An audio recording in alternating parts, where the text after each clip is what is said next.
Nitish PM Modi की मुलाकात हुई है। पीएम मोदी से नीतीश कुमार मिले, संसद भवन में दोनों की मुलाकात हुई। संजय झा भी इस मुलाकात के दौरान नीतीश कुमार के साथ रहे। सूत्रों के हवाले से यह बड़ी खबर कि बांकीपुर उपचुनाव परिणाम पर भी चर्चा हुई है। इसके साथ साथ बिहार के विकास, गठबंधन, बेहतर समन्वय पर चर्चा नीतीश कुमार ने प्रधानमंत्री से मिलकर की है। बिहार को लेकर आगे कैसे ले जाया जाए, इसके रोड मैप पर भी चर्चा दोनों नेताओं के बीच हुई है। तो नीतीश और पीएम की मुलाकात, और ये मुलाकात बेहद ही अहम मानी जा रही है। दिल्ली में मुलाकात हुई है, जहां नीतीश कुमार पूर्व सीएम मिलने के लिए पहुंचे थे प्रधानमंत्री नरेंद्र मोदी से, और इस दौरान संजय झा भी नीतीश कुमार के साथ मौजूद थे। सूत्रों के हवाले से जो खबर है कि बांकीपुर उपचुनाव को लेकर के जो परिणाम कल सामने आए, बीजेपी की करारी शिकस्त हुई, इसको लेकर भी बातचीत की गई है कि आखिर क्या कहां कमी रह गई होगी। और इसके साथ साथ बिहार के विकास को लेकर के, एनडीए घटक दलों के कोऑर्डिनेशन को लेकर के बातचीत हुई है, और केंद्र की राजनीति पर भी चर्चा की गई है।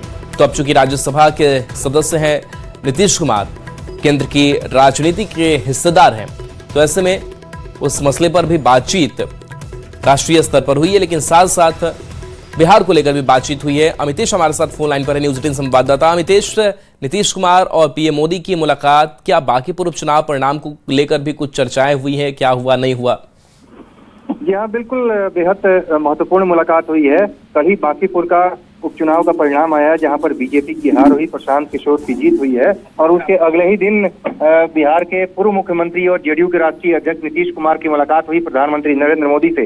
निश्चित रूप से इस मुलाकात में जेडीयू के राष्ट्रीय कार्यकारी अध्यक्ष संजय झा और केंद्रीय मंत्री ललन सिंह भी मौजूद रहे। तो जेडीयू की जो टॉप लीडरशिप है, तीनों बड़े नेताओं की मुलाकात हुई प्रधानमंत्री नरेंद्र मोदी से।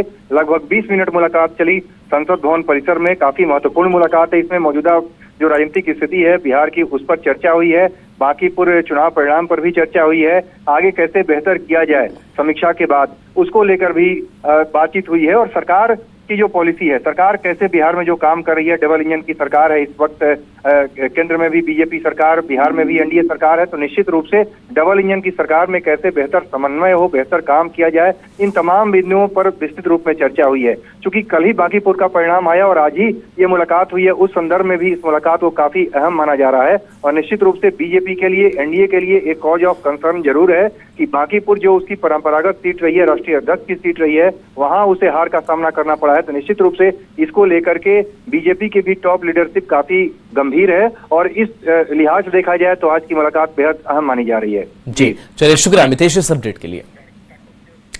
जेडीयू प्रदेश अध्यक्ष उमेश कुशवाहा ने बांकीपुर विधानसभा उपचुनाव में मिली हार पर कहा कि एनडीए और पार्टी नेतृत्व चुनाव परिणाम की समीक्षा करेगा। उन्होंने कहा कि हार के पीछे जो भी कारण रहे हैं उन्हें जल्द दूर किया जाएगा। उमेश कुशवाहा ने जन स्वराज के संस्थापक प्रशांत किशोर को जीत की बधाई देते हुए कहा कि एनडीए बेवजह किसी पर आरोप नहीं लगाता। बयान सुनाते हैं।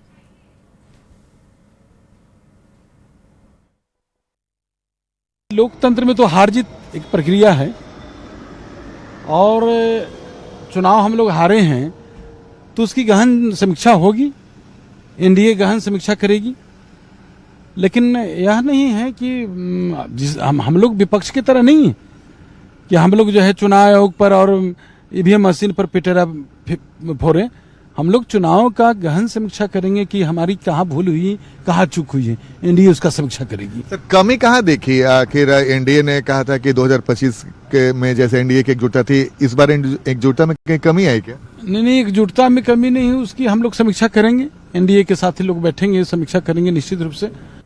बांकीपुर में बीजेपी की करारी हार पर मंत्री श्रवण कुमार ने भी प्रतिक्रिया दी है। उन्होंने हार के कारणों की समीक्षा की बात कही। जेडीयू बीजेपी के साथ ही सभी घटक दल एक एक कारणों की समीक्षा करेंगे। कहां चूक हुई, इस पर बोलना अभी जल्दबाजी होने की बात उन्होंने कही। लेकिन आशा के विपरीत यह रिजल्ट देखने को मिल रहा है। इसकी समीक्षा की जाएगी और जेडीयू भी समीक्षा करेगी, सब दल अपना अपना समीक्षा करेगी, और उसके साथ साथ एनडीए भी समीक्षा करेगी। और आगे समीक्षा के बाद क्या करना है, किस तरह से चलना है, किस तरह से काम करना है, इसके बारे में निर्णय लिया जाएगा। होने के बाद कई तरह के कारण ढूंढे जा रहे हैं, लेकिन जब तक इसकी समीक्षा नहीं हो जाती है तब तक उन कारणों तक नहीं पहुंचा जा सकता है।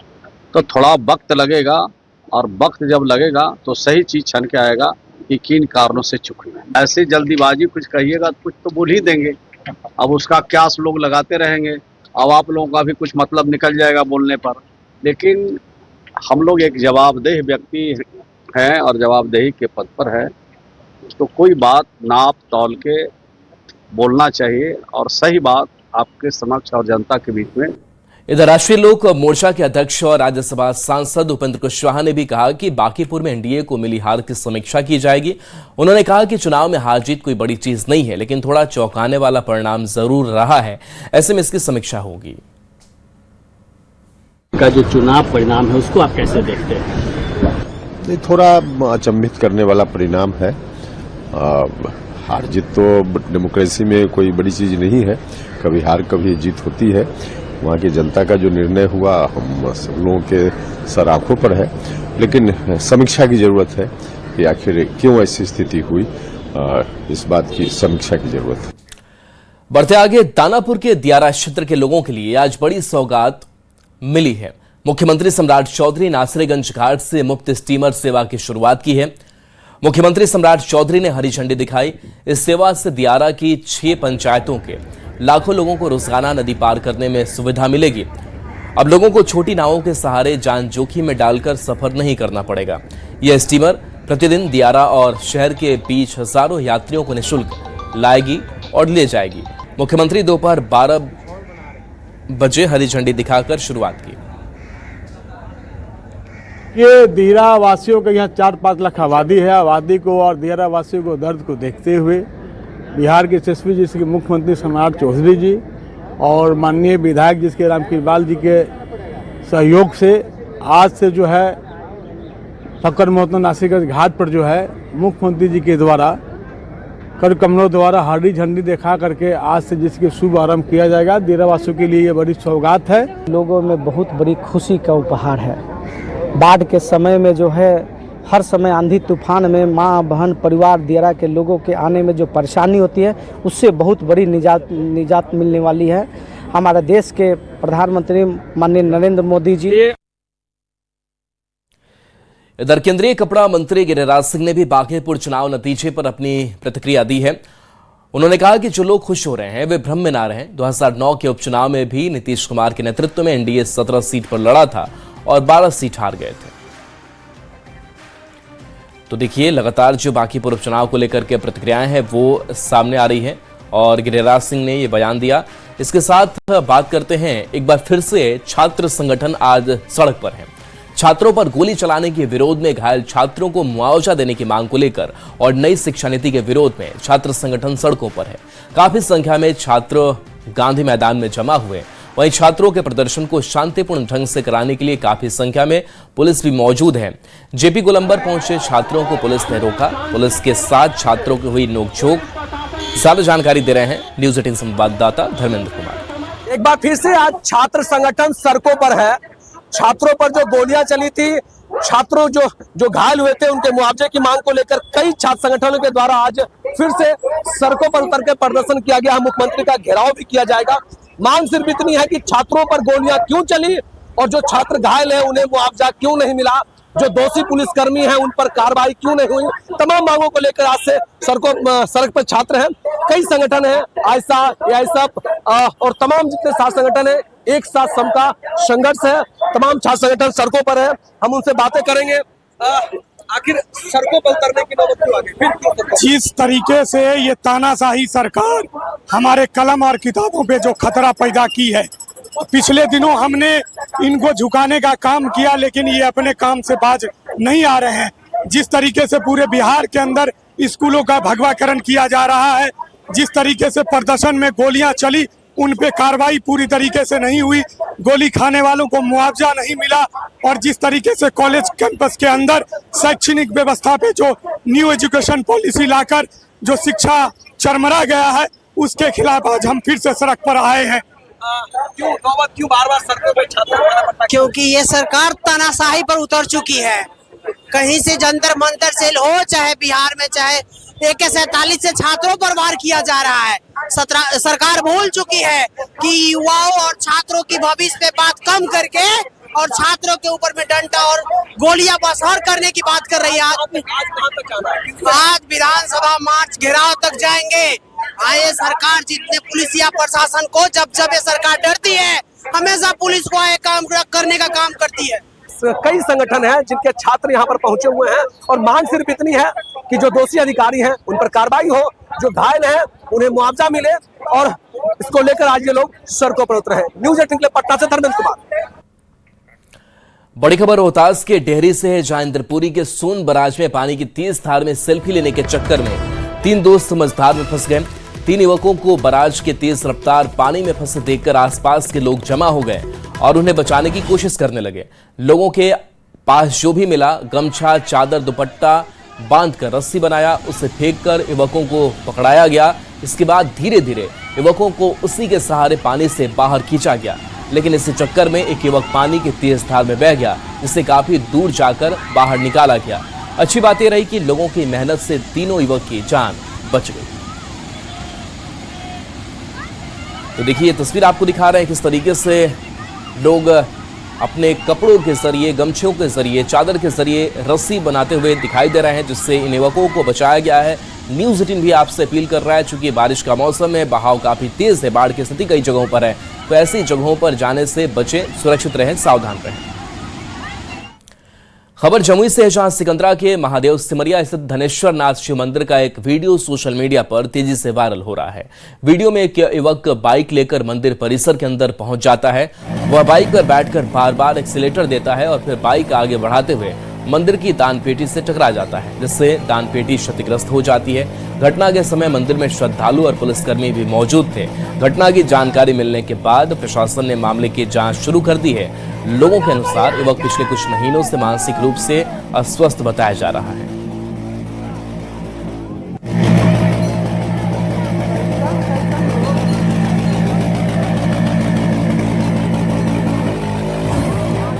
मोतिहारी में न्यूज़ 18 की खबर का बड़ा असर देखने को मिला। राम जानकी मठ मंदिर से चोरी हुई भगवान श्री राम, माता सीता और लक्ष्मण की अष्टधातु की मूर्तियां खबर चलने के करीब 1 घंटे के भीतर पुलिस ने बरामद कर ली। पुलिस ने इस मामले में आरोपी अमोद शाह को गिरफ्तार किया है। पूछताछ में मिली जानकारी के आधार पर पुलिस ने उसके घर में मिट्टी खोदकर चोरी की गई मूर्तियां बरामद की। एसपी स्वर्ण प्रभात के निर्देश पर पुलिस ने त्वरित कार्रवाई करते हुए मामले का खुलासा किया। गयाजिका को खेल सुविधाओं का मॉडल शहर बनाने की तैयारी शुरू हो गई है। बिहार विधानसभा अध्यक्ष डॉक्टर प्रेम कुमार की पहल पर खेल विभाग की उच्च स्तरीय टीम ने जिले के प्रस्तावित खेल स्थलों का निरीक्षण किया। दुर्वे में आधुनिक स्पोर्ट्स अकादमी और स्पोर्ट्स कॉम्प्लेक्स बनाने की योजना है। इसके अलावा गयाजी कॉलेज में रनिंग ट्रैक और गांधी मैदान के पुनर्विकास का भी जायजा लिया गया। उन्होंने कहा कि 15 दिनों में मास्टर प्लान तैयार होगा और परियोजनाएं पूरी होने के बाद गया पूर्वी भारत का प्रमुख खेल केंद्र बनेगा। जिला प्रशासन के सहयोग से दुर्वे में जमीन जो चिन्हित की गई थी उस साइट का निरीक्षण किया गया है।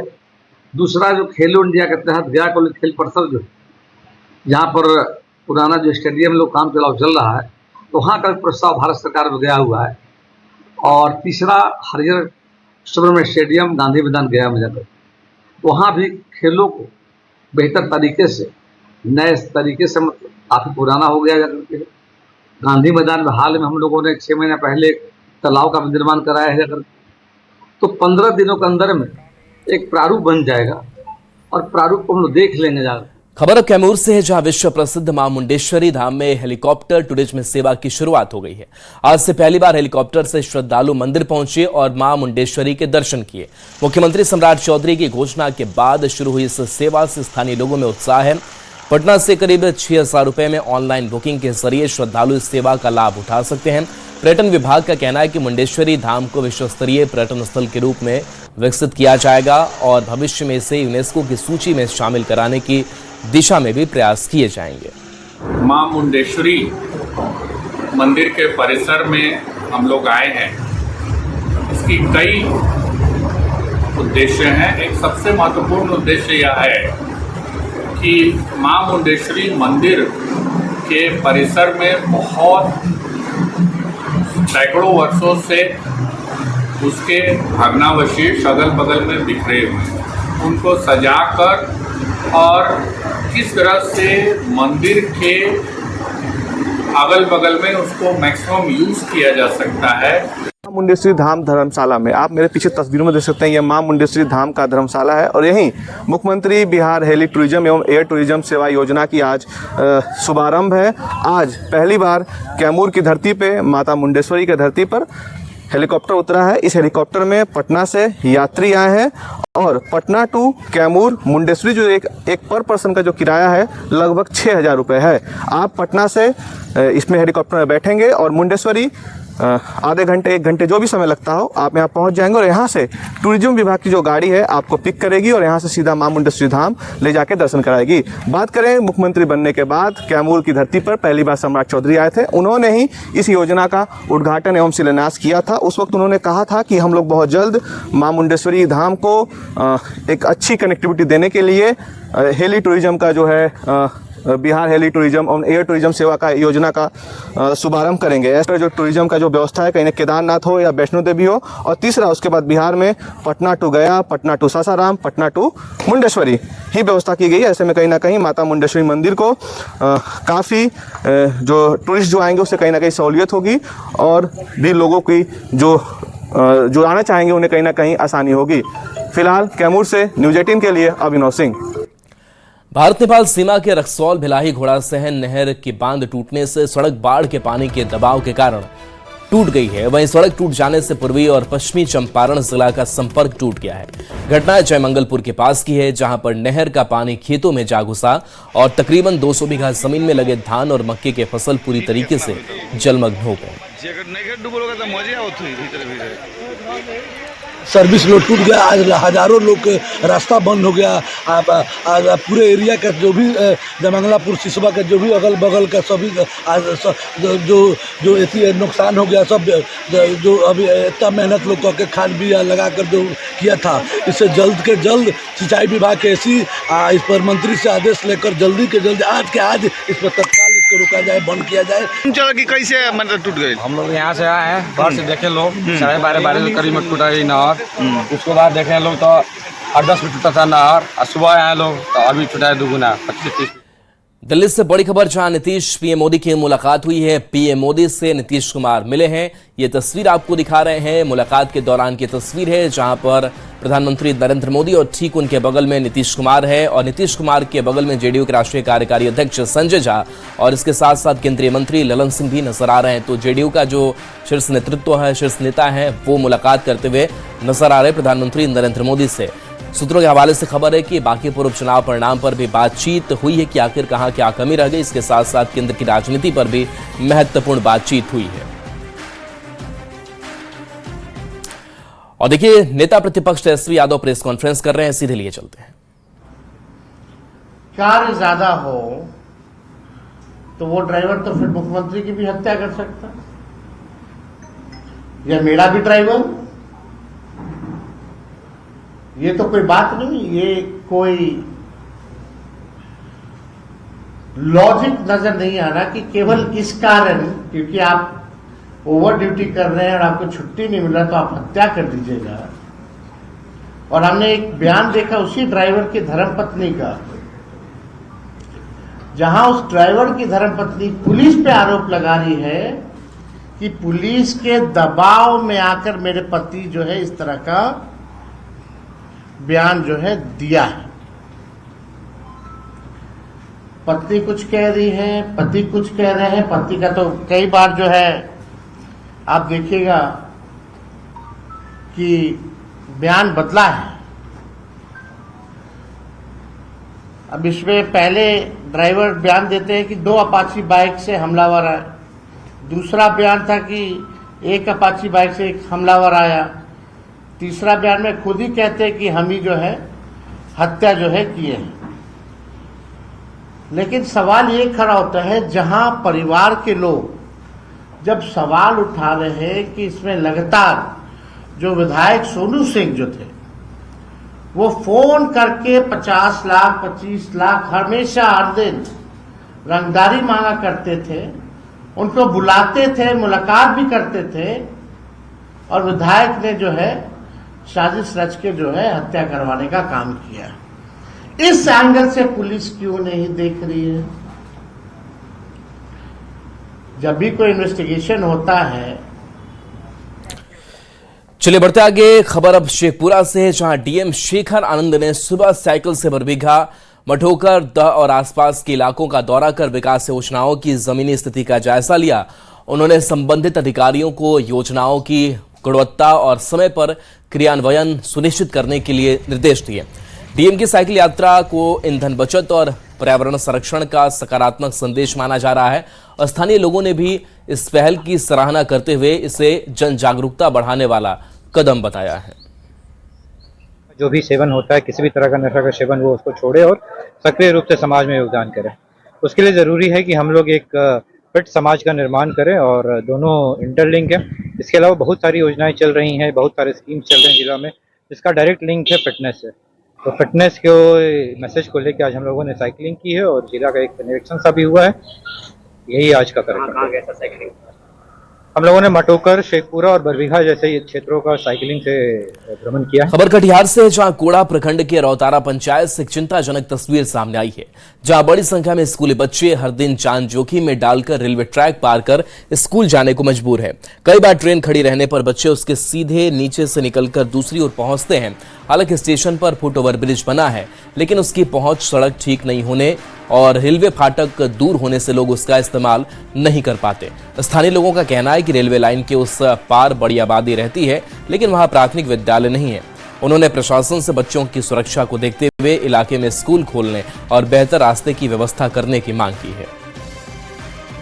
कटिहार रौतारा से एक अनोखा तस्वीर आप लोग को दिखाते हैं। देखिए, इस तरह से स्कूली बच्चे किस तरह से रेल पटरी पार करके रोजाना जान जोखिम में डालकर विद्यालय जाते हैं। इसको लेकर कई चर्चाएं हुई। हालांकि एक फुट ओवर ब्रिज निश्चित तौर पर बना हुआ है, लेकिन बच्चे हैं और इसका जो पालन है वो ठीक ढंग से नहीं करते। इसको लेकर कई बार स्थानीय लोग आवाज उठा चुके। दरअसल इस इलाके की जो भौगोलिक स्थिति बता दें कि 10 पंचायत में 6 पंचायत इसी इलाके में है और ठीक इसके विपरीत दिशा में एनएच है और इस पार में कोई भी विद्यालय नहीं होने से इस तरह से बच्चों को रोज ना जान जोखिम में डाल कर टपना पड़ता है। बच्चों को मना करने के बाद में हमेशा तो अभिभावक उसके साथ रहता है। बच्चों में खेल धूप की एक मनोकामना रहती, मनोभावना रहती है। मनोभावना को लेकर, खेल धूप को लेकर वो क्रॉसिंग टप के नहीं रेलवे लाइन पर टपता है। लेकिन सबसे बड़ी मुद्दा ये है, रौतारा ग्राम पंचायत में 10 वार्ड है, 10 वार्ड में 6 वार्ड जो है रेलवे के उस पार है और इस विषय पर एक परिचर्चा हमने स्थानीय विधायिका को और संबंधित पदाधिकारी तक पहुंचाया है। जी, परेशानी ये है कि हम लोग जो है ना, रौतारा पंचायत का 10 वार्ड है, जिसमें 6 से लेकर 7, 8, 9, 10 जो है रेलवे लाइन से पूरब में है। यानी 60 से 65% आबादी रौतारा पंचायत का रेलवे लाइन से पूरब है, किंतु एक भी विद्यालय नहीं है। विद्यालय नहीं होने की वजह से जो छोटे छोटे बच्चे हैं, प्राथमिक विद्यालय के छोटे छोटे होते हैं, वो रेगुलर रेलवे लाइन और 4 लाइन पार करके मध्य विद्यालय रौतारा जाते हैं मजबूर होकर के, जो कि कई बार घटना घट चुका है। उधर से घूमने से बहुत टाइम जरूरत करता है, इसीलिए यहीं से जाते हैं। दूर हो जाता है। स्कूल नहीं है उस पर में? नहीं। तो आबादी है उसी पार में है और ठीक इस दिशा की अगर बात करें तो एनएच का इलाका है। ऐसे में जो रोजाना बच्चे जान जोखिम में डालकर रेल पटरी पार कर विद्यालय तक पहुंच रहे हैं और इससे कभी भी बड़ा हादसा हो सकता है। सुब्रत, न्यूज़ 18 कटिहार। सीतामढ़ी से बड़ी खबर, जहां ससुराल पहुंचे युवक की संदिग्ध मौत हो गई है। परिजनों ने हत्या का आरोप लगाया है, पीट कर हत्या का आरोप लगाया है। पत्नी और ससुराल पक्ष पर गंभीर आरोप लगे हैं। अवैध संबंध के विरोध वजह बताई जा रही है। पुलिस ने शव पोस्टमार्टम के लिए भेजा है। बोखड़ा थाना पुलिस जांच में जुटी हुई है। हर पहलू से मामले की जांच पड़ताल हो रही है। पोस्टमार्टम रिपोर्ट के बाद आगे की कार्रवाई होगी।